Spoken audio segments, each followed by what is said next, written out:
darte libertad. Ven a mí con amor, dice Cristo el Salvador. Triste desierto el mundo es, rodeado de peligro. El día de hoy vamos a continuar con esta serie de estudios que tienen que ver con el Espíritu Santo. ¿Sí? Ya hemos abundado en sobremanera sobre la personalidad del Espíritu Santo. Ya establecimos que el Espíritu Santo precisamente es una persona dentro de la deidad, y sabemos que el Espíritu Santo tiene mente, tiene intención, tiene voluntad, tiene deseos. El Espíritu Santo puede enseñar, que el Espíritu Santo intercede por los cristianos, etc.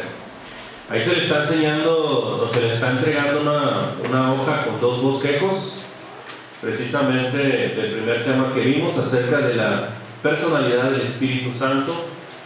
El día de hoy, particularmente la semana pasada, ya también nuestro hermano Esaú ya nos dio la clase precisamente acerca de la deidad del Espíritu Santo, demostrando con varios versículos precisamente que el Espíritu Santo es Dios, ¿sí? Entonces, bíblicamente ya se ha tratado estas cuestiones, ¿verdad? Entonces, sobre estos 2 temas, usted ya debe de tener un conocimiento acerca de estos temas, acerca de la personalidad, acerca de la divinidad del Espíritu Santo. Pero en esta mañana vamos a ver lo concerniente al Espíritu Santo antes de Pentecostés. Eso es lo que vamos a ver en esta mañana, el Espíritu Santo antes de Pentecostés. Esto es lo que vamos a ver en esta mañana. Gracias, hermano. Entonces, hermanos, ahí repito, ahí vienen en esta hoja 2 bosquejos. El primero es la personalidad del Espíritu Santo. Eso ya lo vimos hace 2 semanas. Ahí están los versículos bíblicos que estábamos analizando la semana antepasada. El día de hoy vamos a ver el Espíritu Santo antes de Pentecostés. Pero obviamente que lo que vamos a hacer esta mañana es ubicar al Espíritu Santo en el Antiguo Testamento, ¿sí? Eso es lo que vamos a hacer. Y el hermano Saúl también la semana pasada nos comentó algo al respecto. Sin embargo, hoy tenemos que enfocar precisamente en la obra que hace el Espíritu Santo durante toda la Biblia, o a través de toda la Biblia, ¿sí? Porque a pesar, hermanos, de que conocemos muy poco del Espíritu Santo, el Espíritu Santo desde Génesis 1-2 lo vemos trabajando, lo vemos obrando. Sabemos que la Biblia fue el autor es Dios, pero específicamente el Espíritu Santo, ¿sí? La Biblia es obra del Espíritu Santo y lo vemos trabajando en todo el Antiguo Testamento. Es por eso este tema. ¿Para qué? Para que en la conclusión de este tema hagamos una comparativa de la obra del Espíritu Santo, ¿sí?, en el Antiguo Testamento y en el Nuevo, y sobre todo en esta era. Antes de empezar, quisiera preguntar, si vamos a hablar acerca del Espíritu Santo antes de Pentecostés, ¿qué entiende usted por Pentecostés? ¿Era una fiesta? Prácticamente esa palabra, ese concepto de hermano es apropiado. Fiesta, efectivamente era una fiesta judía, pero ¿qué era esa fiesta? ¿Qué se hacía en ese día? Era fiesta para darle gracias a Dios por los bendiciones. Bueno, no precisamente, hermano. Bueno, aprovechaba la oportunidad para hacer lo que usted dice, pero tenía un trasfondo mucho más específico. ¿Cuál es? Acuérdense que estaba Pentecostés, ¿sí? Y en la víspera de celebrar el Pentecostés, precisamente, o mejor dicho, del día de reposo, porque el Señor precisamente celebra el Pentecostés ahí con sus discípulos, pero particularmente de Pascua, lo confundí. De la Pascua al Pentecostés son 50 días, ¿sí? Y sabemos el trasfondo de la Pascua. Pero ¿qué del Pentecostés? ¿Por qué se celebraba esa fiesta? ¿Qué es lo que recordaban? ¿No era la fiesta de las cosechas? No.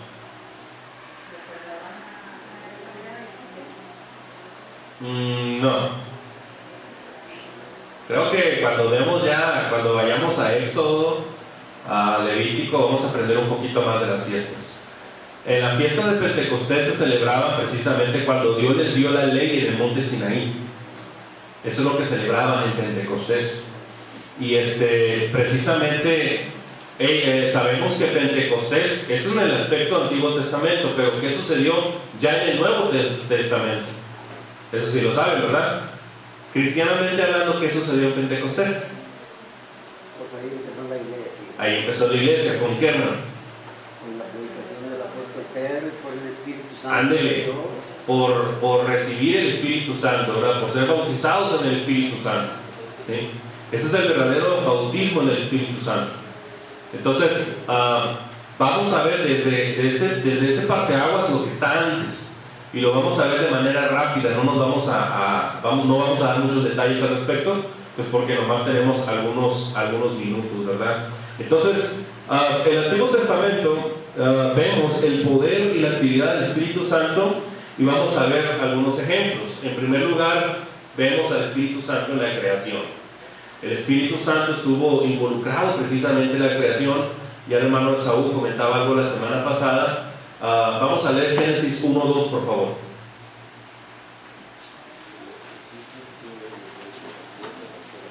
La tierra estaba desordenada y vacía, y las tinieblas estaban sobre la faz de la orilla, y el Espíritu de Dios se movía sobre la faz de las aguas.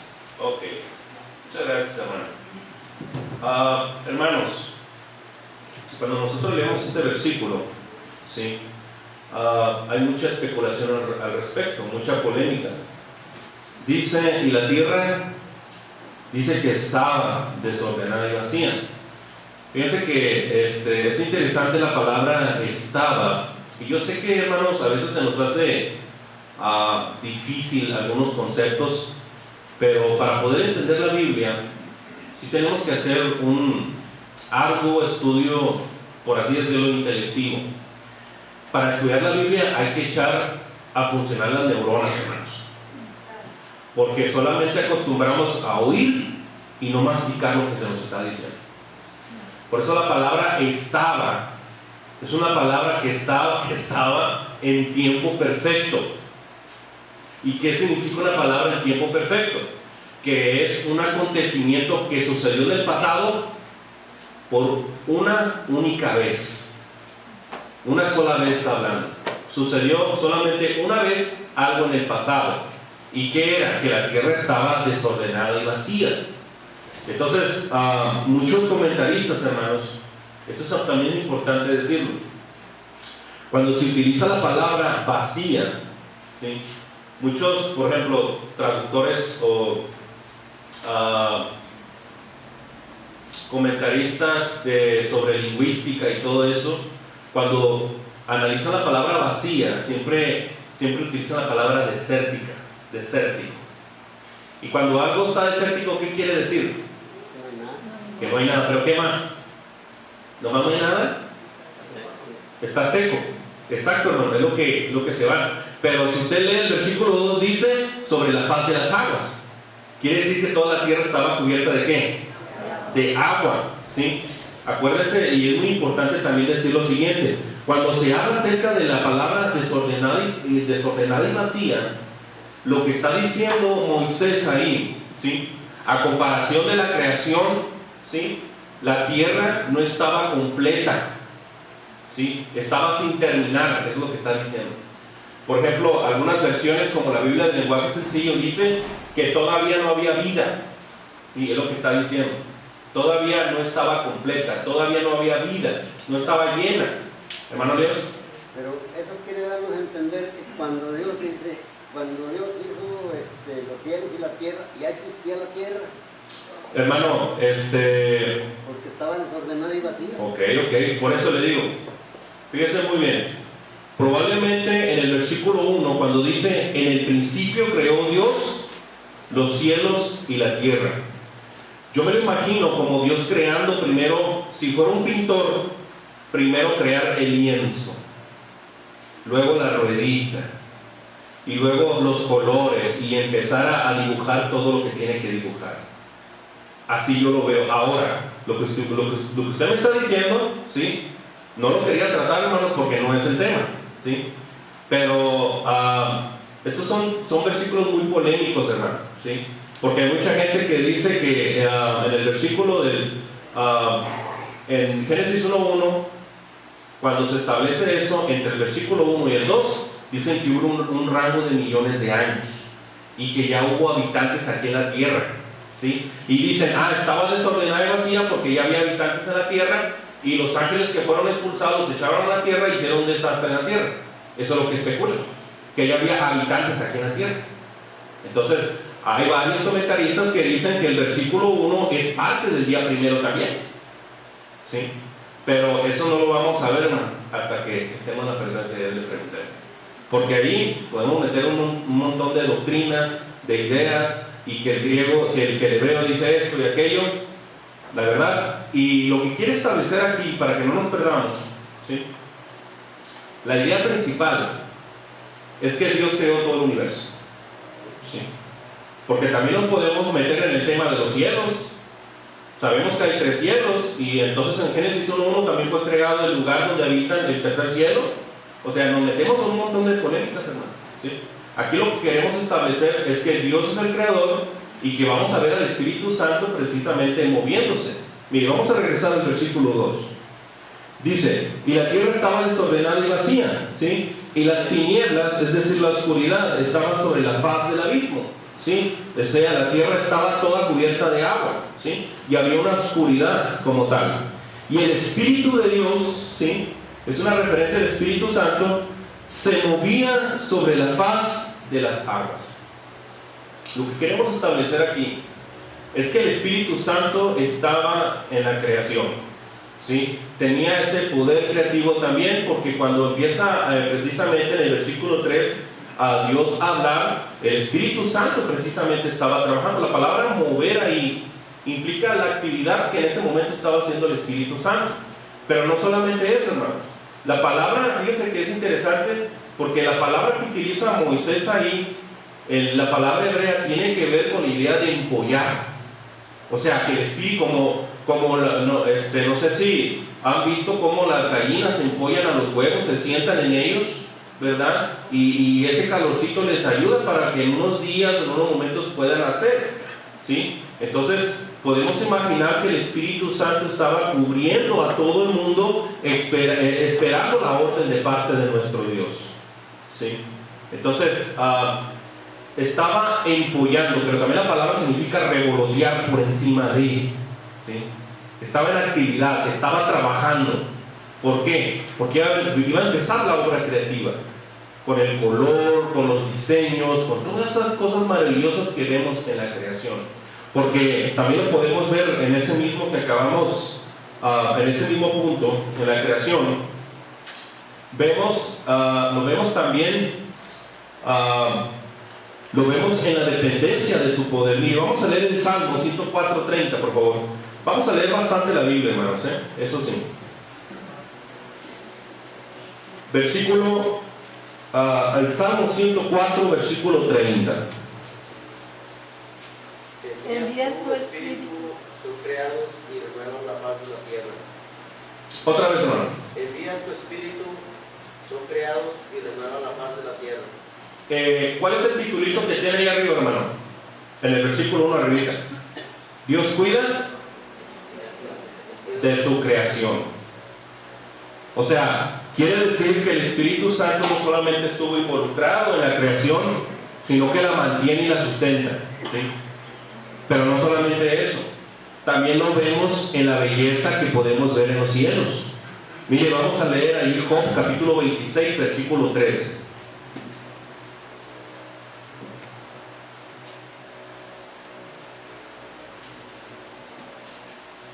Job capítulo 26, versículo 13. Y alguien que me apoye con esa lectura, por favor. Su espíritu adornó los cielos, su mano creó las Gracias. Ahí la serpiente tortuosa, hermanos. Hay algo muy importante. Hay algo muy importante. Aquí puede entrar el debate acerca de la serpiente tortuosa, ¿ok?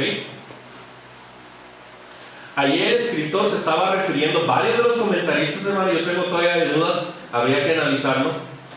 Probablemente se refiere a Leviatán, no lo sé, pero había una constelación. Acuérdense el contexto de lo que se está leyendo, ¿sí? Está hablando acerca, ¿cómo dice otra vez el versículo? Hasta ahí, hermano. Su espíritu adornó los cielos. Y siguen el mismo pensamiento, hermanos, ¿sí? ¿Cómo cambia? Pero siguen el mismo pensamiento. Esa era la poesía hebrea. ¿Cómo termina, hermana? En su mano creó la serpiente tortuosa. Esa serpiente tortuosa se estaba refiriendo. Hay un comentarista llamado MacArthur dice que se refiere a un planeta errante. No lo sé, hermanos, no voy a ser dogmático con eso. O que se refiere a una constelación, ¿sí? O cuando uno lo lee directamente, pues probablemente se refería al Leviatán que estaba ahí en el mar. No lo sabemos, ¿verdad? Pero la verdad es lo que nos dice al principio, que Dios adornó los cielos, ¿sí?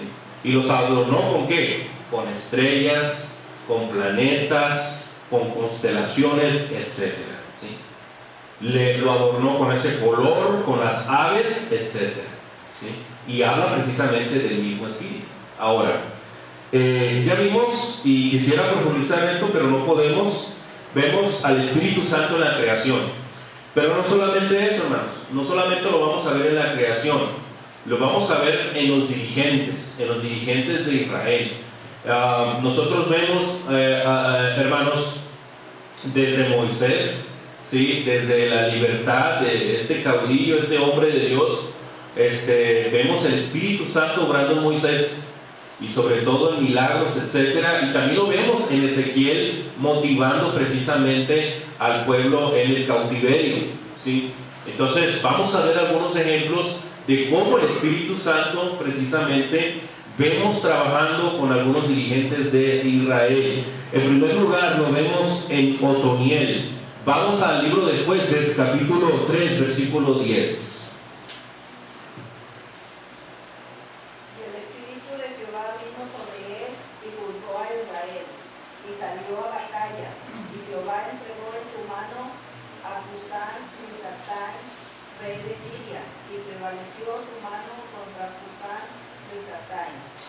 Prácticamente sobre un rey de Mesopotamia, ¿sí? Un rey de Siria, y era precisamente este Otoniel, que era uno de los jueces, ¿verdad? Uno de los jueces sobre las tribus de Israel. Ahora, el viernes ya estuvimos platicando de lo que significa un juez, ¿sí? ¿Qué es? Acuérdense que hay un libro de jueces y se da la lista de varios personajes que tenían este título de jueces. Pero el concepto de jueces es un poquito mucho más amplio, ¿sí? Porque cuando usted escucha la palabra juez, ¿qué se le viene a la mente? A ver, el joven ahí atrás.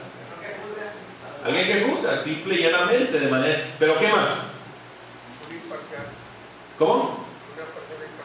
Una persona que debería ser imparcial, pero vemos en el caso de Primera de Samuel capítulo 8 que los hijos de Samuel habían pervertido, eran jueces, habían pervertido el derecho, ¿sí?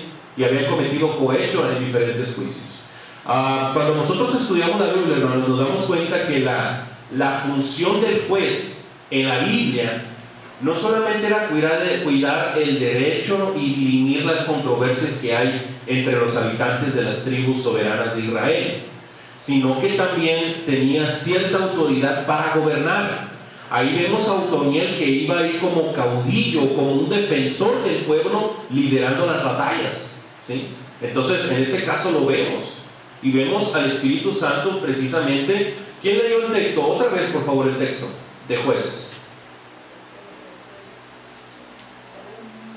Jueces 3:10. Y el Espíritu de Jehová vino sobre él, y juzgó a Israel, y salió a batalla, y Jehová entregó en su mano a Cusán-Risataim, rey de Siria, y prevaleció su mano contra Cusán-Risataim. ¿Se dan cuenta? El Espíritu de Dios, el Espíritu de Jehová, era el que iba a impulsar precisamente a este hombre para que fuera juez sobre Israel y para llevarlo a la batalla. Él iba a liderar la batalla, ¿sí? Vemos otros casos, hermanos, de los cuales no nos vamos a detener ahí en el bosquejo que les acabamos de entregar. ¿Alguien faltó de bosquejo? Veo que algunos llegaron ahorita. Levante la mano. Okay. Hermano, se los puede entregar. Hermano Saúl, ya que anda por allá. Gracias, hermano, gracias. Gracias, hermano. Ok, entonces hubo un montón de jueces. Hermanos. Estuvo el mismo Gedeón, estuvo Sansón, estuvo Jefté, estuvo Ahod, hubo una juez mujer. Débora, ándele. No estuvo el viernes, ¿no, hermano? ¿No vino el viernes, verdad? Entonces el hermano sí sabía. Débora con su esposo Barak, precisamente. Y de los reyes de Judá hubo una mujer. ¿Cuál fue? Ese sí no se la van a saber. Bueno, los que no vinieron el viernes no digan nada, ¿eh? Hubo una mujer que reinó sobre Judá. Yo sí sé cuál es, pero ahorita a mí se me van los nombres. ¿Sí? Yo lo supe hace algunos días, hermano, que estuve estudiando. Atalía. No Talía, ¿eh? No la de las novelas, la de las Tres Marías, no. Atalía. ¿Ok? Solamente ahí nomás por el conocimiento general, ¿verdad? Entonces, pues vemos precisamente el Espíritu Santo obrando en los dirigentes de Israel, hermanos. Entonces miramos en los jueces, vemos también en el caso de los reyes, sabemos hermanos que la figura del juez se deterioró, y no se deterioró porque el último juez, ¿quién fue? Samuel, y sus hijos, Samuel estando ya viejo, sí, pervirtieron el derecho, la función de juez, en realidad ya había perdido toda autoridad. Y es cuando el pueblo le pide rey precisamente a Dios a través de Samuel. Entonces, Samuel fue una figura muy importante dentro de la historia de Israel, porque Samuel fue el que estuvo en ese punto de transición entre los jueces y la monarquía, ¿sí? Entonces, el primer rey sobre Israel fue precisamente Saúl, y el Espíritu Santo también iba a obrar en Saúl, aunque muy pronto precisamente iba a rechazar, iba a ir en contra de la voluntad de Dios, tratando de hacer de acuerdo a su voluntad y no a la voluntad de Dios. Pero el que nos interesa es David. David también fue un hombre que tenía el Espíritu de Dios. Vamos a leer primer libro de Samuel, capítulo 16, versículo 13.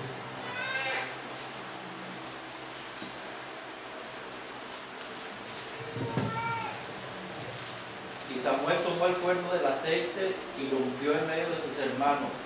Y desde aquel día en adelante el Espíritu de Jehová vino sobre David.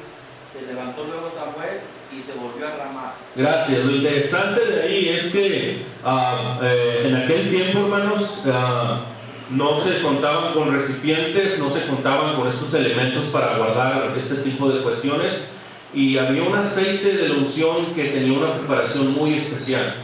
En este caso, Samuel, enviado por Dios, precisamente le ordena que vaya a Belén, a la casa de Isaí, para ungir al próximo rey de Israel. Y pues cayó en el más pequeño de la familia, David.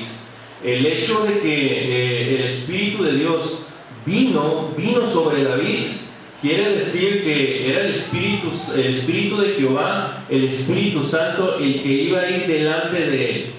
Esto quiere decir, y también esta palabra que se dice, que se utiliza de venir, se refiere a que le iba a prosperar y que iba a tener éxito, en el sentido de que el Espíritu de Jehová le iba a capacitar para ser rey, ¿sí? Le iba a capacitar para ser rey. Perdón, me pegué un mosquito.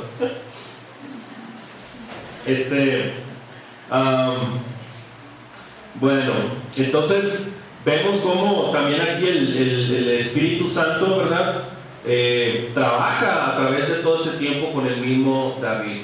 Y vean que David tuvo un tránsito muy escabroso, hermanos, porque a pesar de que la valentía de enfrentar a Goliat y de tener esa capacidad para tocar el arpa, porque ya el mismo Saúl estaba siendo atormentado por espíritus, ¿verdad? Por un espíritu malo, ¿verdad? No sé de qué forma, pero probablemente lo atormentaba con temores, con miedos, con celos y actitudes negativas que siempre demostró, y más adelante lo vamos a ver balbuceando y precisamente actuando como un loco, ¿verdad? Entonces lo que le calmaba era el arpa de David precisamente, pero el David, pobre David, pues sabemos todo el tránsito que tuvo que llevar por el desierto hasta llegar a ser rey. Todo el espíritu de Jehová era nada más ni nada menos para capacitarle para ser rey sobre Israel. Era particularmente para eso. Ahora, el Espíritu Santo, como vemos ahí en ese versículo que vimos, ahí vemos la presencia también del Espíritu Santo. Lo vemos en los jueces, lo vemos en los dirigentes, lo podemos ver en el mismo Moisés, en Josué, en los profetas, etcétera, como lo vamos a ver enseguida. El Espíritu Santo también lo vemos en las revelaciones. Vamos a leer el primer libro de Samuel, capítulo 28, versículo 6. Primer libro de Samuel, capítulo 28, versículo 6. ¿Alguien que me apoye con esa lectura? Y consultó Saúl a Jehová, pero Jehová no le respondía ni por sueño, ni por Urim, ni por profetas. Gracias, hermano. Fíjense, pareciera que eso no nos dice nada, pero en realidad dice bastante. Esa historia tiene que ver con 29, 30, 31, 2 capítulos más adelante va a morir Saúl. Y estaba a punto de morir este hombre, rey Saúl. Y al ver que iba a combatir contra los filisteos y al ver la nula respuesta de parte de Dios, acude precisamente a la famosa adivina de Endor, ¿sí? Pero vuelvo a repetir el versículo, hermano. Fíjese, hay tres formas de las cuales en el Antiguo Testamento Dios se comunicaba, particularmente en esa época. Adelante, hermano. ¿28 qué? Era el 28:6. Y consultó Saúl a Jehová, pero Jehová no le respondió ni por sueño, ni por Urim, ni por profetas. Había tres formas en las cuales Dios determinaba su voluntad. Ni por sueños, tenemos el caso de José, otras cuestiones también, pero el caso más emblemático es el de José, ¿sí? Dice Urim. Urim era el que le ponían a los sacerdotes o algo así, ¿no? Algo así, por ahí va, hermano. Urim, ahí, no sé, era en la ley se manejaba el término completo, Urim y Tumim, ¿sí? Urim y Tumim. Urim y Tumim eran dos piedras, una blanca y una negra. La negra era bendición, la blanca era bendición, la negra maldición, o aprobación o desaprobación, ¿sí? Entonces, así con Urim y Tumim se conocía la voluntad de Dios, si sí o no sobre hacer algo, ¿sí? Y lo que ustedes decían, hermano, se cree, se dice, creo que hay un versículo en Éxodo que dice que estas dos piedras, Urim y Tumim, ¿sí? No entiendo muy bien cómo está la cuestión, pero al parecer, ¿sí?, estaban detrás del pectoral, ¿sí?, las guardaban, ¿sí?, en donde precisamente cuando se quería conocer la voluntad de Dios, agarraban las piedras del sumo sacerdote y las sacaban, y no sé, o a lo mejor nomás sacaba uno y se conocía si aprobaba o desaprobaba a Dios esa decisión. Ese era Urim y Tumim, ¿sí? Parece como suerte, ¿no? Pero ahí estaba el Espíritu de Dios también obrando en eso, ¿sí?, en esas decisiones. En Primera de Samuel se ve en múltiples ocasiones cómo David tomaba la decisión precisamente a través de Urim y Tumim. En el Primero de Samuel se nota eso constantemente. Ahora, y por revelación, también era otra forma, o los profetas. Los profetas, cuando se le viene a la mente el profeta, ¿qué se le viene a la mente, hermanos? Enviados de Dios. ¿Pero qué es lo que hacían? Le comunicaban al pueblo lo que Dios quería que le dijeran al pueblo, Okay. Por medio del Espíritu Santo que Dios les mandaba. Particularmente, era un medio de comunicación que Dios usaba, vamos a decir. La profecía, a veces nos equivocamos sobre la profecía. Los profetas, al profetizar, lo hacían de tres maneras, ¿sí? instrucción, corrección y predicción. Eran esas tres cosas. Porque siempre, es profeta, va a conocer el futuro. No. También, mayormente, cuando usted ve a los profetas menores, siempre van a estar regañando al pueblo. Siempre van a estar, van a estar instruyendo más y enseñándole al pueblo y regañándolo que prediciendo cosas. ¿Sí? Entonces, esto es algo muy interesante de los profetas. Así que Saúl, en este caso, en el caso de la revelación, ni sueños, ni Urim ni Tumim, ni profetas. Nada de eso, porque ya Dios... Nadie le contestó, por eso tuvo que ir a la bruja de Endor, ¿verdad? Entonces, no me pregunten, hermanos, sobre si eso, porque ya sería otro tema que llama mucho la atención también. El jueves di clase acerca de eso en la escuela, y no, hombre, todos tenían su opinión, hermanos. Todas acertadas, pero la verdad es que está interesante el tema, ¿verdad? A ver si un día esto lo tomamos. Entonces, como ya lo dijimos, el Espíritu Santo es el que obra precisamente en esta clase de revelaciones, en sueños, como en el caso de José, en el caso de los profetas, Miqueas, Isaías, Ezequiel. Lo vemos precisamente en los 70 ancianos. Vamos a ver precisamente, esto ya no tenemos tiempo para verlo, hermanos, pero por eso se les está dando el bosquejo. Analícenlo, ¿sí? El Espíritu de Dios inspira a los ancianos de las tribus de Israel, y Josué le dice a Moisés: páralos, deténlos, dice. Y precisamente a Moisés le dice: pues ¿qué tiene? Que ellos también profeticen. No es el único cargo que yo debería hacer si así lo demanda el Espíritu de Dios. Pero eso analízanlo ya cuando ustedes tengan tiempecito, ¿verdad? Entonces, también vemos al Espíritu Santo, ¿verdad?, dando instrucción al pueblo. Ahí lo dice en Nehemías, no lo vamos a leer, pero lo dice en Nehemías 9:20 y el versículo 30, ¿sí? Entonces, el Espíritu Santo, amados hermanos, podemos decir que sabemos que la Biblia es fruto de la inspiración directa del Espíritu Santo. Eso es lo que dice precisamente el apóstol Pedro en la segunda. Vamos a leer la segunda carta de Pedro, capítulo 1, versículo 21. Mire, ese versículo nos va a ayudar a entender que fue el Espíritu Santo el que estuvo involucrado en toda la escritura del Antiguo Testamento, porque en aquel tiempo el Nuevo Testamento todavía no estaba en su totalidad, ¿sí? Entonces, segunda carta de Pedro, capítulo 1, versículo 21, por favor. Porque nunca la profecía fue traída por voluntad humana, sino sino que los santos hombres de Dios hablaron siendo inspirados por el Espíritu Santo.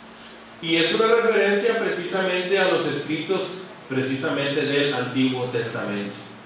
Este es un versículo que nos ayuda a entender que la Biblia realmente no debe de contener errores, no contiene errores. En la Biblia, y más cuando uno se dedica a preparar temas y a predicar, les voy a decir algo: mientras más estudia la Biblia, como que parecen encontrarse errores, pero lo que descubres realmente son aparentes contradicciones.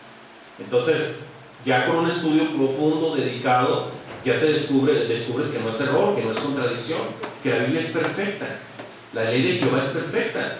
Sí. 1:21. Entonces, amados hermanos, no solamente lo vemos en la creación, en los dirigentes de Israel, en revelaciones, y como dice ahí en sus bosquejos, en el asunto cuarto, en las capacidades artísticas. O sea, el Espíritu Santo no solamente se dedicaba a inspirar. Esto sí me gustaría que lo leyésemos. Ahí en Éxodo, capítulo 31, versículo 1 al 5.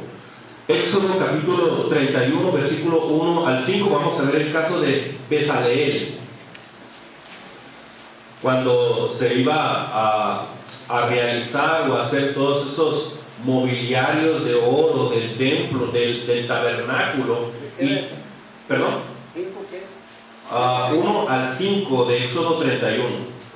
Habló Jehová a Moisés diciendo: mira, yo he llamado por nombre a Bezaleel, hijo de Uri, hijo de Ur, y de la tribu de Judá, y lo he llenado del Espíritu de Dios en sabiduría y en inteligencia, en ciencia y en todo arte, para inventar diseños, para trabajar en oro, en plata y en bronce, y en artificio de piedras para engastarlas, y en artificio de madera para trabajar en toda clase de labor. Gracias, hermana. El Espíritu Santo no necesitaba que fueran a la universidad a estudiarla. No, hermano. Porque además, inclusive, en el tiempo del Pentecostés, acuérdense que cuando llega el Espíritu Santo, los que estaban ahí, precisamente los apóstoles, empezaron a hablar otras lenguas. No empezaron a balbucear y a hacer cosas extrañas, no, empezaron a hablar otros idiomas y se les entendía. ¿Por qué? Porque acuérdense que en Sion o en Jerusalén, cuando se celebraba Pascua, cuando se celebraba Pentecostés, había judíos que venían de todos los lugares, hermanos, porque ¿por qué cree que en el Salmo 133 la Biblia escribe: mirad cuán bueno y cuán delicioso es habitar los hermanos juntos en armonía? Porque los hermanos estaban dispersados por todo el mundo, y cuando llegaban las fiestas judías se concentraban miles y miles de judíos que en ocasiones hablaban hasta otros idiomas. Amén. Entonces eso era algo impresionante también ahí en el Salmo 133. Entonces, por eso, hermano, vemos que de repente en Hechos 2 los apóstoles empiezan a hablar otros idiomas, no cosas extrañas ahí que de repente enseñan en algunas denominaciones. Entonces, y fíjense muy bien qué tan específica es la Biblia, porque si nosotros lo analizamos, y yo he escuchado a personas que dicen: es que yo una vez escuché a una persona que dice: es que hay que tener la llenura del Espíritu Santo, así como lo dice en Éxodo capítulo 31. Pero fíjese particularmente en qué va a ser específicamente, porque hay que leerlo. Dice: y lo he llenado del Espíritu de Dios. Lo he llenado del Espíritu. Exactamente, pero ya te va a decir qué es. Te va a decir qué es: en sabiduría y en inteligencia, en ciencia y en todo arte. Porque tenía que ver con la construcción y la elaboración de todo tipo de metales, de madera, pero sobre todo de oro para la construcción del mobiliario del tabernáculo. Eso fue lo que realmente hizo el Espíritu Santo en Bezaleel. Le dio esa capacidad artística, ¿sí? Entonces, ahí vemos al Espíritu Santo obrando también de esa manera. Ahora, vamos sobre el punto número 5. También el Espíritu Santo tenía una función de guía, de dirección. Ahí le pusimos, quiero comentar, estos estudios los estamos sacando de un material del hermano Larry White, ¿sí? Esto es lo que yo bosquejé de esos documentos, ¿sí? Entonces, si alguien desea el material, con mucho gusto se lo pasamos, ¿sí? Entonces, si el material está dispuesto para todos, nomás que hay que imprimirlo. Si tiene computadora, pues puede leerlo en su computadora, ¿verdad? Pero el material está ahí, ¿sí? Ahora, en el pastoreo del pueblo. Pero, ¿por qué decimos esto? Vamos a leer Isaías capítulo 63, versículo 14. 63, versículo 14. El Espíritu de Jehová los pastoreó como a una bestia que desciende al valle. Así pastoreaste a tu pueblo para hacerte nombre glorioso. Gracias, hermano. Entonces, ¿qué dice el texto? Que el Espíritu Santo les pastoreaba, ¿verdad? En el concepto o la idea de ¿qué? De guiar, de liderar, de reunir y de reposar, como lo dicen ahí los incisos que están ahí en el bosquejo. Ahora, esto es importante, muy importante. Estamos viendo el Espíritu Santo antes del Pentecostés. Aquí viene un torito. ¿Cuándo termina, bíblicamente hablando, la ley de Moisés? Porque vemos que incluimos allá a Juan el Bautista ya, y al Señor Jesucristo. ¿Cuándo termina su vigencia la ley de Moisés? Cuando Jesús expira en la cruz. Cuando Cristo muere en la cruz.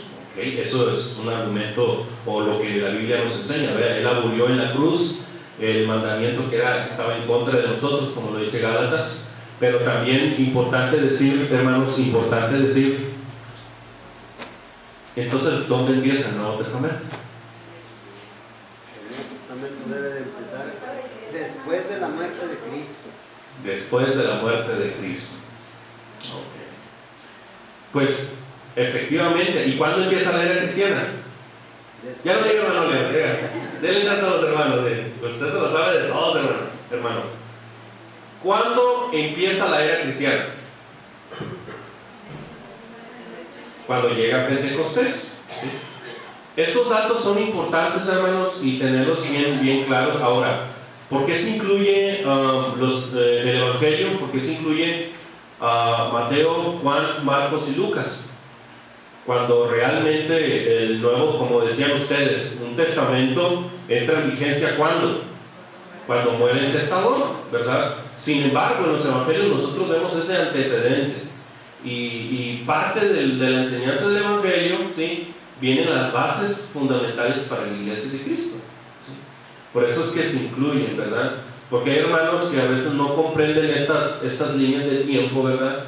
Y es muy importante entenderlo. La ley de Moisés terminó en la cruz, cuando Cristo muere en la cruz, ¿sí? La era cristiana, la era de la iglesia, empieza en Pentecostés con la llegada del Espíritu Santo, ¿verdad? Y hubo una pequeña brechita por ahí, o no brecha, ¿verdad?, sino un tiempo en el cual se tenía que poner el fundamento de la iglesia, donde el Espíritu Santo todavía daba dones, pero era nomás en el tiempo apostólico.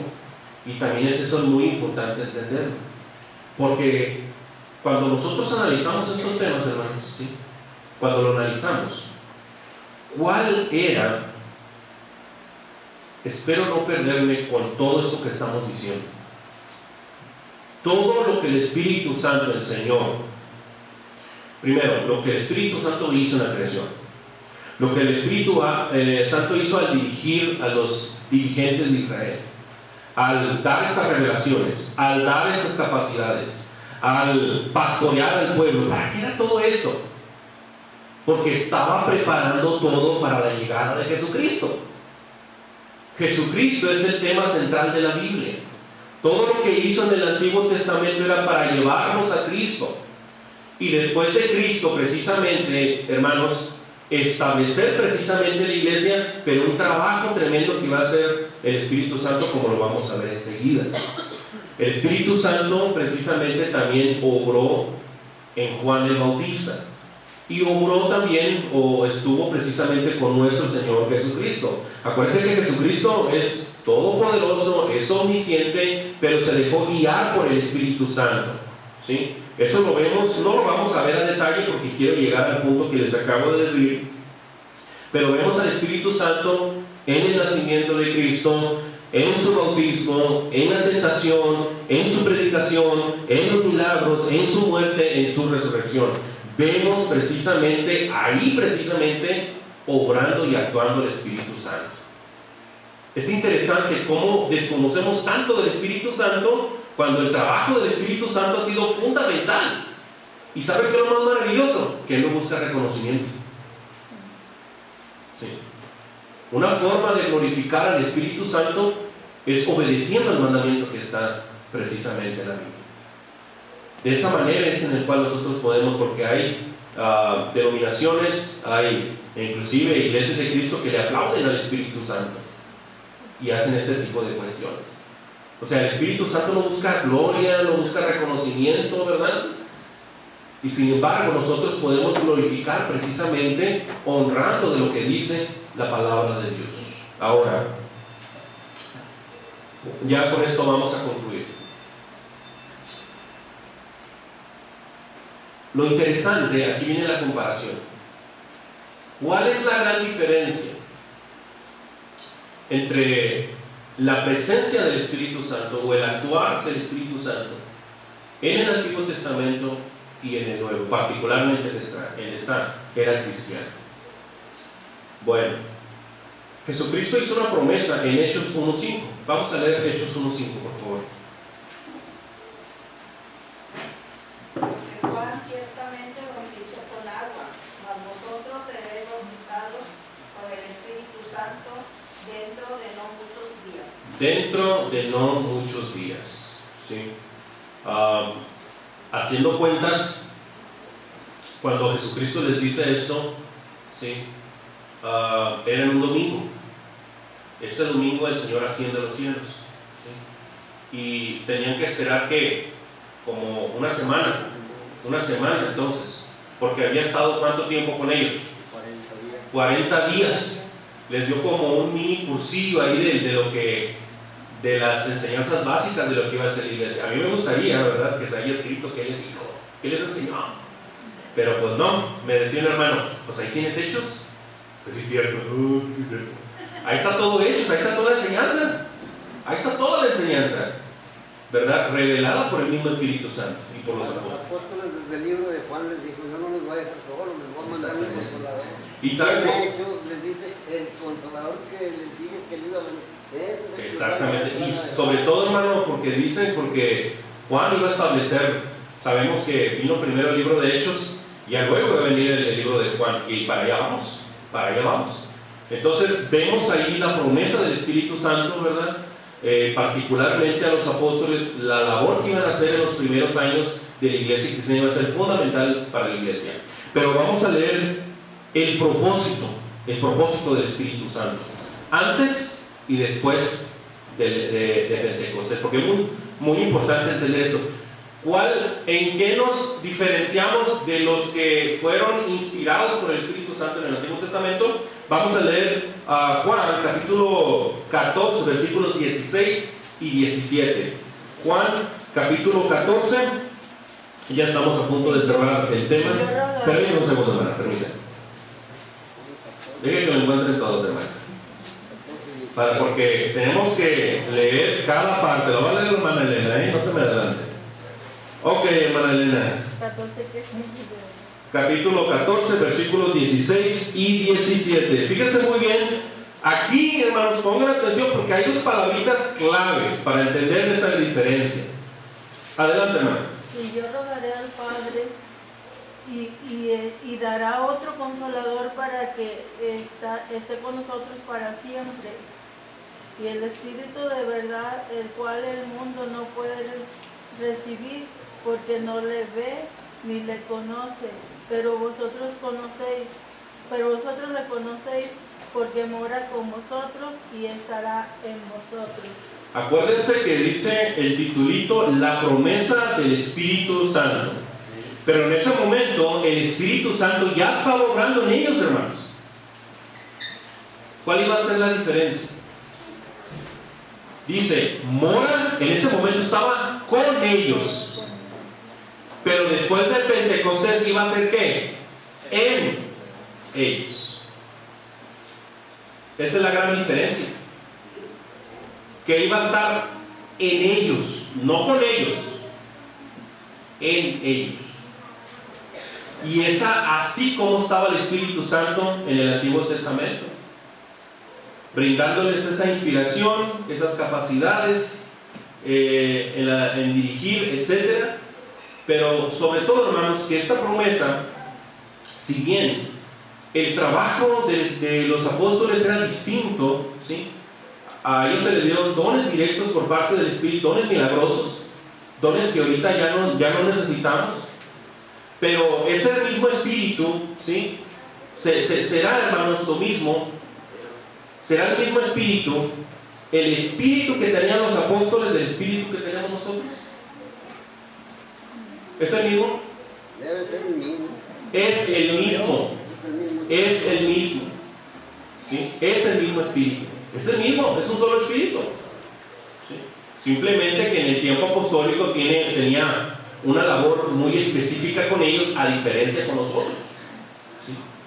Porque es importante decir, dice, vamos a leer rapidito ya para concluir, Joel 2.28. Joel 2.28.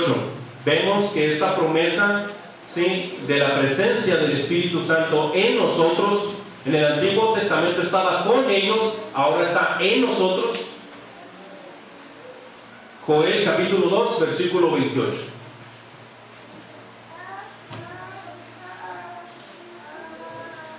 Y después de esto derramaré mi espíritu sobre toda carne y profetizarán vuestros hijos y vuestras hijas, vuestros ancianos soñarán sueños y vuestros jóvenes verán visiones. Gracias, hermano.